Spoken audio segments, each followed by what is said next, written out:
कोकणातील प्रत्येक घडामोडींचे लाईव्ह अपडेट पाहण्यासाठी आताच कोकण कट्टा न्यूजच्या सर्व सोशल मीडियाच्या प्लॅटफॉर्मला लाईक, फॉलो आणि सबस्क्राईब करा।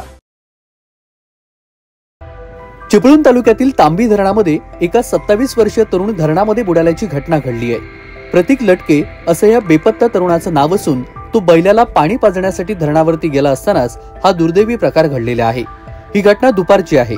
दुपारी 4च्या सुमारास ही घटना घडलेली असून ही घटना चिपळूण तालुक्यातील मालघर येथे दुपारी सुमारे 4च्या सुमारास घडली। घटनेची माहिती मिळताच स्थानिक ग्रामस्थांनी तत्काळ मदतीसाठी धाव घेतली आहे। ग्रामस्थ आणि प्रशासनाच्या मदतीने बोटीच्या साहाय्याने सध्या शोध मोहीम सुरू आहे। अद्याप प्रतीक लटके याचा काहीही थांगपत्ता लागलेला नाही। प्रशासनाकडून मदत कार्य सुरू असून या घटनेनंतर प्रशासनाने तातडीने पथक तैनात केलेले असून शोध कार्य सध्या वेगाने सुरू आहे।